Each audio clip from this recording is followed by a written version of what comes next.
A few years ago, two extraordinary speakers took the stage at different TEDx conferences, Neal Barnard and Sarah Hallberg. Both of them doctors who cared deeply about their patients, and they went viral with completely opposite dietary advice about obesity and diabetes. Dr. Barnard is low-fat, all-whole plants, and Dr. Hallberg is high-fat with lots of animal foods. How could well-educated, experienced doctors believe such different things and both be so confident that they're right?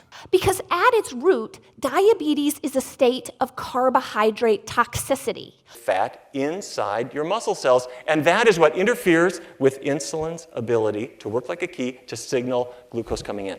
Is it possible that both diets work, or are they both a little extreme and the truth lies somewhere in the middle? Or is it possible that one of them is simply wrong? If you're an ordinary person, what do you make of these dueling doctors? One thing's for sure, if you read through the comments, both of them have fanatical fans who believe in them completely and can't understand why everyone doesn't agree. I am fascinated by how we come to believe what we do, and this is personal because my 91-year-old father-in-law hears two completely different things from two different doctors. Mr. Johnson, I've had a look at your blood work, your blood pressure, your weight, they're all excellent. Now I want you to stay hydrated with plenty of Gatorade every day. Mr. Johnson, you need to stay hydrated. Green tea or water is perfect. Avoid Gatorade. It's artificially colored, artificially flavored. It's just sugar water with added salts. You need to eat lots of green veggies. The one medication I want you on is the blood thinner warfarin. I put all my patients on it when they reach 65, no matter how healthy they are. Now, I don't want you eating green leafy vegetables or drinking green tea because they contain vitamin K, which interferes with warfarin. With your great blood work, I don't see that you need a blood thinner like warfarin. When it comes to hospital admissions for drug prescription problems, it turns out that warfarin is one of the main offenders. So, in this episode, I'll take you on my crazy journey of discovery and end with what I think is a very simple answer. And no worries, I don't think the answer comes from the insanely complicated biochemical debates that rage on the internet. The cornerstone of Dr. Hallberg's talk is this simple, powerful chart. When we eat carbs, our blood sugar shoots up much more than when we eat fat or protein. Diabetes is all about blood sugar getting too high, and cutting carbs solves the problem. Makes sense. Dr. Barnard believes high blood sugar is a symptom, and the cause is that the cells get gummed up with fat and lose the ability to absorb sugar. That makes some sense too. High body fat exposes us to greater risks for almost everything. COVID, cancer, diabetes, heart disease. The menus for the doctors couldn't be more different. Steak and eggs with tomatoes for breakfast with Dr. Hallberg. Cinnamon apple oatmeal with Dr. Barnard. Based on human behavior at the many breakfast buffets I've observed, Dr. Hallberg has an easier menu to sell, especially to men. Despite the dramatically different foods, both doctors can show tremendous success with their patients within weeks. So many questions. For Dr. Hallberg, what are those carbs that are creating such steep spikes? Why are huge populations around the world eating so many carbs and not getting diabetes? For Dr. Barnard, why are Mediterranean populations so healthy, eating all that olive oil and eating some dairy meat and fish? I know, TED Talks are like long movie trailers. To really get it, you have to read the book. Dr. Hallberg doesn't have a book, but in the comments on her TEDx talk, many of her fans raved about Dr. Jason Fung, who has similar low-carb beliefs. And when I checked Amazon, his diabetes book was #1 in the diabetes category, with 3 times the number of ratings of Dr. Barnard's diabetes book, which was the second most popular. I settled on giving a deep read to 4 respected books that seem to represent the spectrum of diabetes care. Dr. Fung's bestseller, Dr. Barnard's, and 2 bigger, more ambitious reads, Mastering Diabetes, whose authors are actual type 1 diabetics, with one having a PhD in nutritional biochemistry, and a classic by Dr. Bernstein, who is currently healthy at 87 despite being diagnosed with type 1 diabetes at age 12. That is really impressive. So, 2 low-carb books and 2 that recommend a diet of whole plants. I'll take Dr. Bernstein's book first because his story is amazing and he illustrates something really important. He was diagnosed way back in '46, became an engineer, and figured out how to get a big, clunky early blood glucose meter in '69 that was used in hospital emergency rooms to determine if unconscious patients were diabetic or drunk. Here it is. It weighs 3 pounds. He discovered that his own blood glucose readings ranged from 0, which got him into several traffic accidents he was lucky to avoid, to 1,000, which wreaked havoc on his internal organs. Over the years, he carefully observed which foods drove his blood glucose readings up, and became a great champion for patient-controlled blood glucose meters, and as an engineer, he helped develop them. Over the years, he became so impassioned by the cause, he went to medical school at age 45 and has dedicated the rest of his life to diabetes patient care.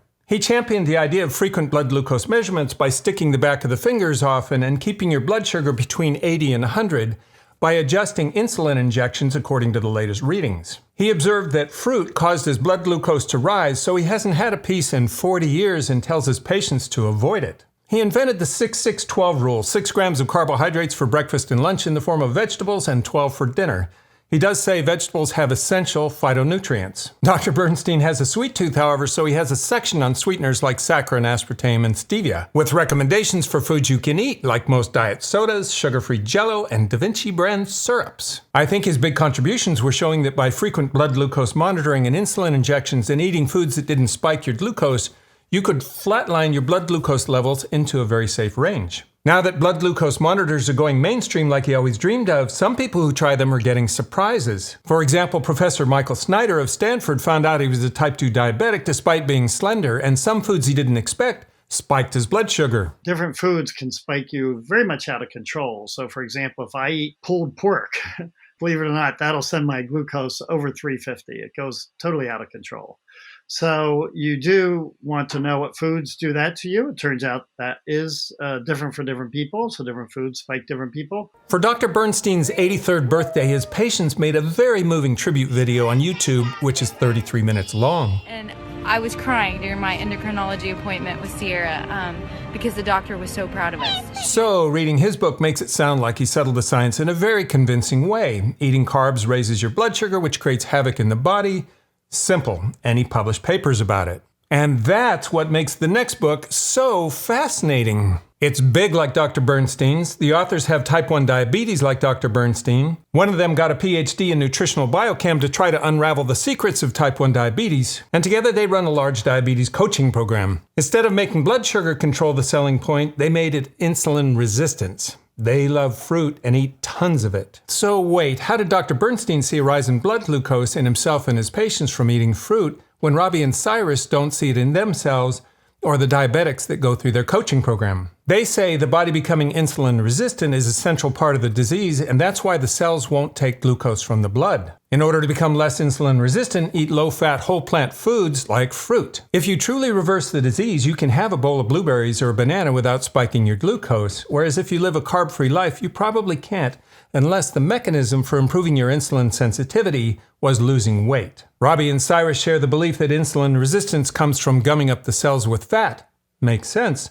But dueling doctors again. I have known Neal Barnard's book for a very long time. As our friends have joined the tidal wave of new diabetics over the last 15 years, I would sometimes recommend Dr. Barnard's book because it's easy to read, it has recipes, and being an obsessive reference checker, I read his publications of randomized clinical trials on humans he conducted, and they checked out. National Institute of Health funding instead of food companies or special interest, in respected journals, well conducted. He focuses on food more than getting lost in biochem debates, and not just how important food is for diabetes, but he also gave a TEDx talk on Alzheimer's a few years ago that currently has something like 8 million views and rave comments. So I was eager to check out the currently most popular diabetes book from Dr. Jason Fung. He also has a fanatical following, and I have a lot of respect for what Dr. Bernstein was able to do with a similar approach. This book starts with a bang, and it isn't anything like the other three.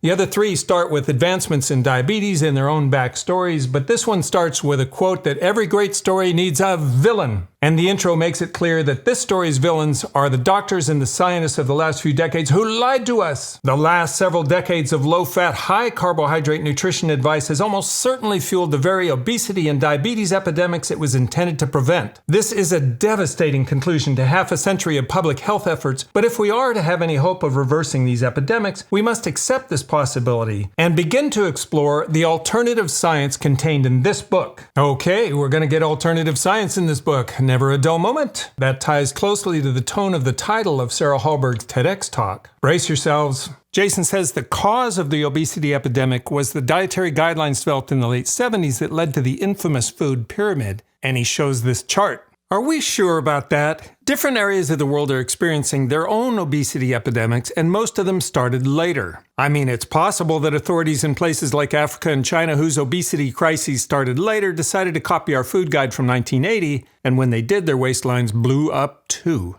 We've slid to number 46 in life expectancy worldwide, so I checked the guidelines of the 45 countries ahead of us. Qatar's is a clamshell. the official pronunciation of my country is Qatar. Japan has a spinning top, Costa Rica has a plate, Germany's is a disc. All of them are proportionally very similar, with whole grains, vegetables, fruit, and legumes dominating the guidelines. The differences are mainly they reflect their traditional foods like rice instead of wheat in Asia and potatoes in Okinawa. Jason blames Dr. Ansel Keys and his low-fat dogma for America's food policy. Someone's getting their information off Facebook instead of going directly to the source. Dr. Keys popularized the Mediterranean diet, and if you read anything he wrote, he wasn't worried about olive oil or moderate amounts of fish and cheese. It's right on the cover of his cookbook and in his recipes. Later in his book, Jason speaks very highly of the Mediterranean diet, never mentioning that Keys popularized it, but he refers to it as high fat. I mean, it's famous for pasta and tons of fresh produce. You'd have to pour a lot of olive oil on it to make it high fat, and without calories from produce being so central, would it still be the Mediterranean diet? We should probably hear from the man himself. And when you speak about the diet, as I mentioned at that time anyway, the local diet, and what we thought was a good diet, was largely vegetarian. Fruits and vegetables and fish. Not many fish, actually.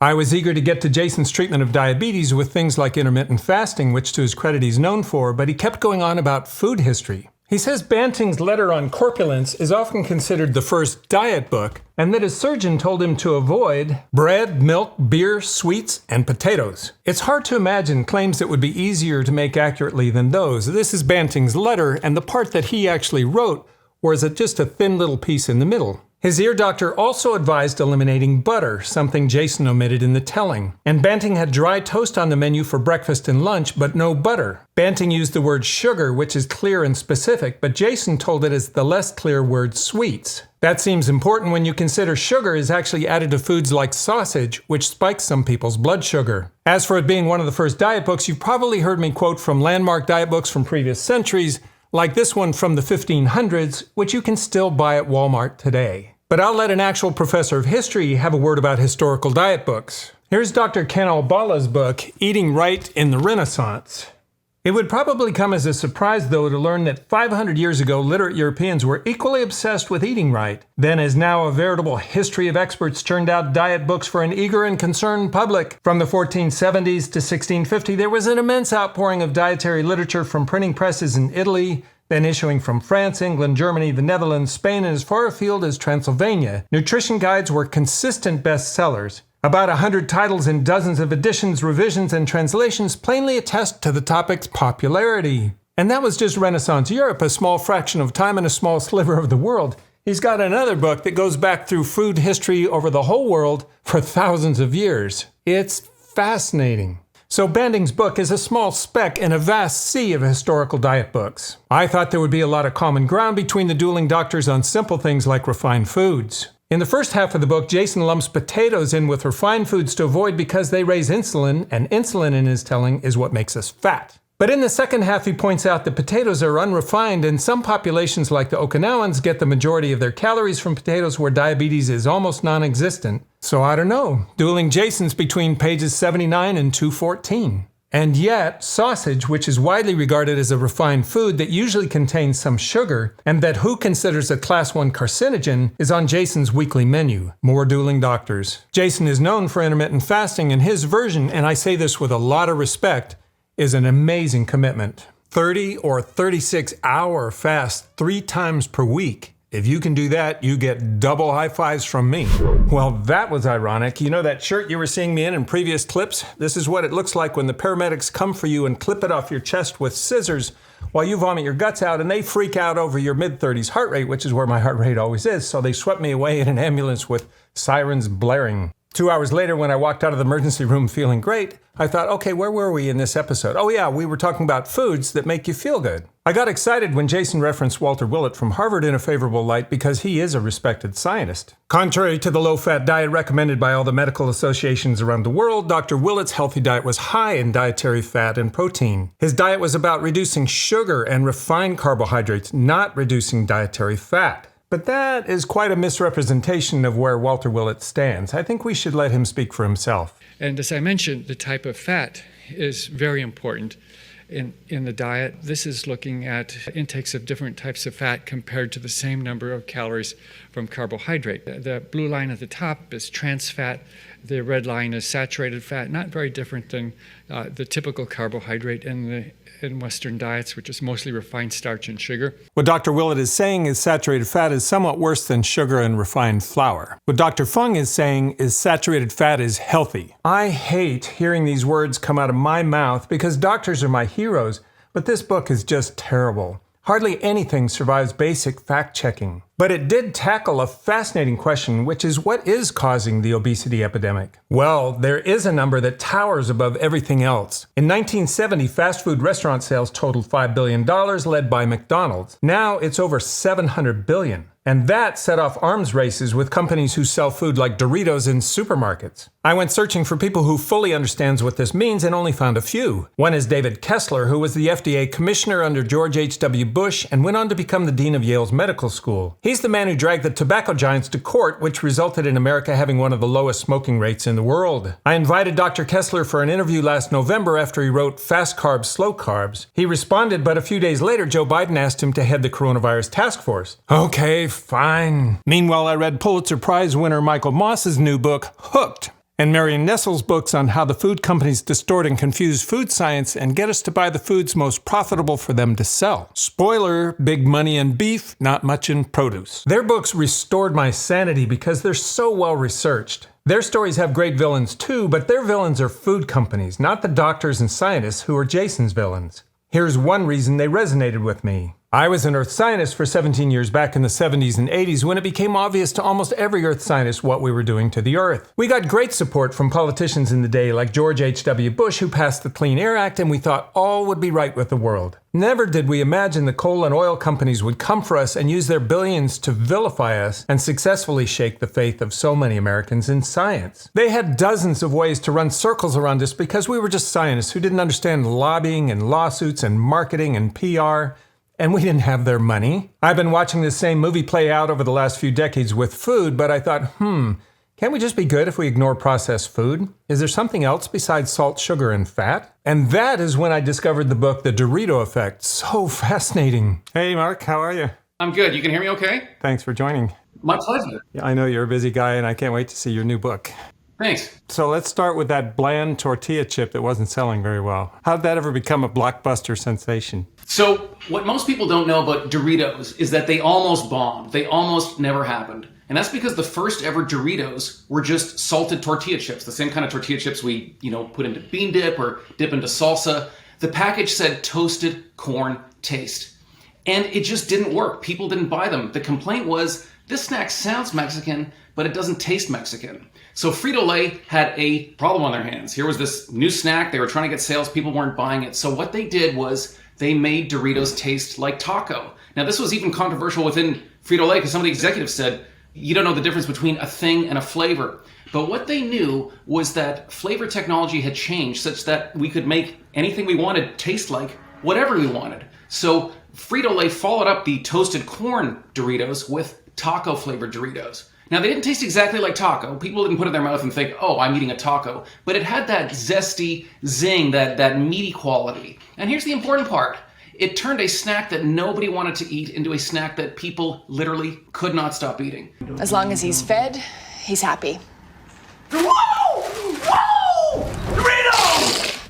Now think about that for a second, because all we ever talk about is protein, carbs, and fat, and salt, and we think these are these things that have this hold on us. But what was it that turned the Dorito into this wild, unbelievable success? It was flavor technology, just a tiny dusting of flavor chemicals that lit up people's brains and made them reach back into that bag to have another and another and another. So what do you mean by the Dorito effect? You use it throughout your book.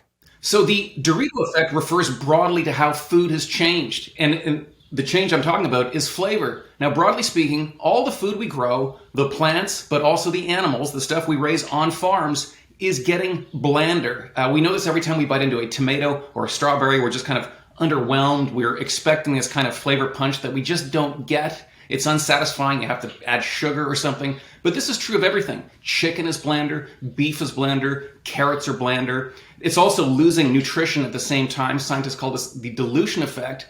And then on the other side of the equation, there's flavor technology. So starting in the 1950s with the invention of the gas chromatograph, we have unlocked the Pandora's box of flavors, and they're literally flavor chemicals that are found in nature. And now we add them to whatever we want. We can make potato chips taste like barbecue chicken.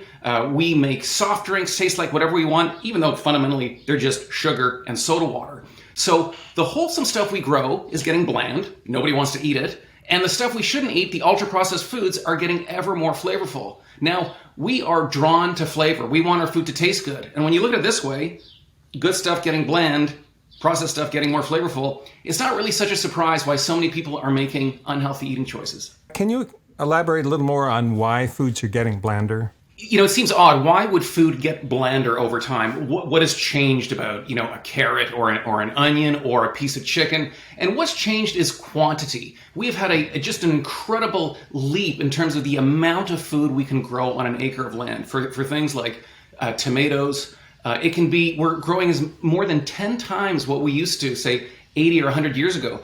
Now, on some level, this is good because we have less farmland. We got sprawling cities and suburbs and everybody wants a big garden. There's less farmland than we used to have. And we have many more mouths to feed. So we're producing a lot more food, but we've created a lot more quantity and we've paid for it in quality. So as we produce more food, that food is getting less dense often in nutrition, but also in flavor. And for a very simple reason is that we're just not growing food for flavor. All we want is poundage, is just more food, and that's what we're producing. So how large is the flavor industry? Companies like Givaudan? So the flavor industry is kind of you could almost think of it as a shadow industry. Nobody's really aware of it except for people who work in the food business, and yet these are multi-billion-dollar companies. Sugar, fat, and salt and convenience, they don't seem to explain the whole thing.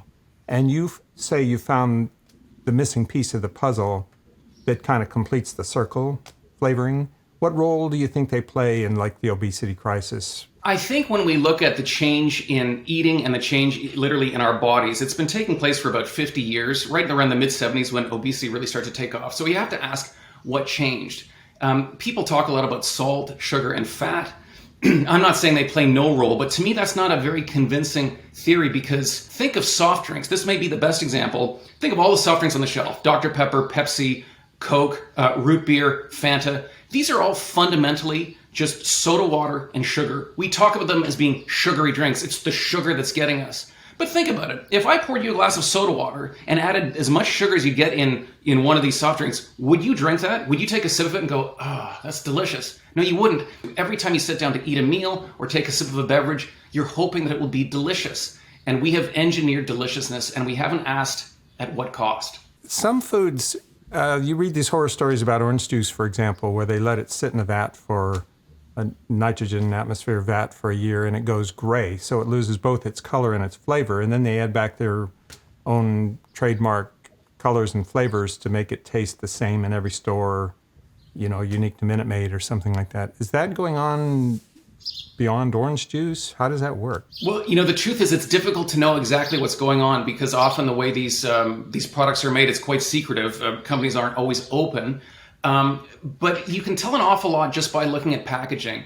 A lot of us are worried when we see the term artificial flavor because we think there's something almost sinister. The word artificial frightens us. It makes us think that it's going to cause cancer or affect our brain or something. We see the word natural flavoring and everyone thinks, oh, it's fine, it's natural. It comes from a plant or something. And very often it does. But here's the important thing to consider. There's very often no chemical difference between a natural flavoring and an artificial flavoring. These are the same chemicals that have the same effect on us that makes us want to eat more. It's just the way they make them. A natural flavoring will be made using distillation or heating or maybe like a centrifuge, whereas artificial flavors are more chemically complex.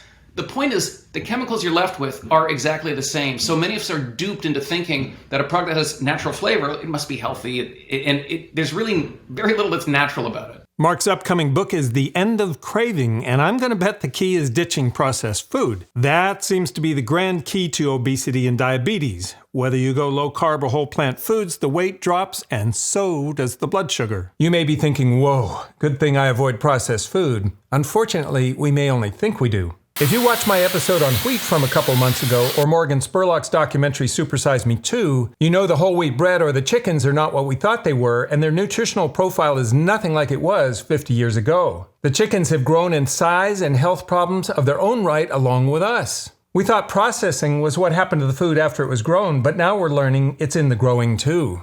So how do doctors and scientists end up with such dueling views? Well, I think in the case of diabetes and obesity, there are three main ways. One, if the premise of your belief system is that scientists lie to us, which it is for Jason and Nina Teicholz, who wrote the intro to his book, that's pretty much the gateway drug to every conspiracy theory. Scientists have a way of ending up on the right side of history most of the time. Yes, they sometimes have opposing points of view, but they usually don't misrepresent opposing views like Nina and Jason do. Two, I know none of us want to believe that we're influenced by the massive industrial complex that is big food, big pharma, big agriculture, for-profit healthcare.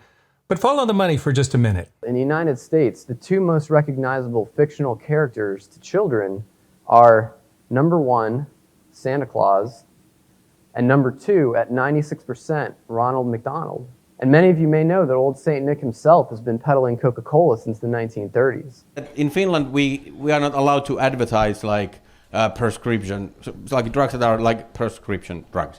But it turns out in here, you have to go see a doctor like, hey doctor, I saw this commercial. I was inspired by all the side effects. I think I want to try that.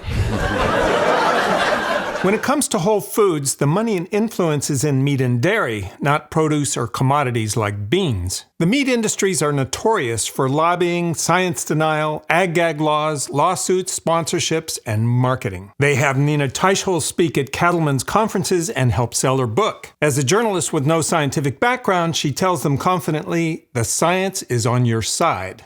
And I think the third reason there's so many dueling doctors in diabetes care is they get immediate results and validation from their patients. Here's the thing, I don't think diabetes is the worst disease, but cancer and Alzheimer's are tragic. You can eat your way out of most cases of diabetes. As Chris Kresser, a popular paleo diet author, mentioned on his blog, a new scientific study comes out almost every year confirming that low-carbohydrate diets have higher mortality and especially higher cases of cancer. I think patients should be told that before they're given menus with class 1 carcinogens on them. 45 years after I started my career in earth science, it looks like science is emerging on the right side of history with regards to climate change, not the coal and oil industries who are running a similar playbook to what our food companies are running now. And just about every earth scientist is pleading with us now to eat plants, not animals, as the number one thing we can all do to keep the earth from turning into Venus.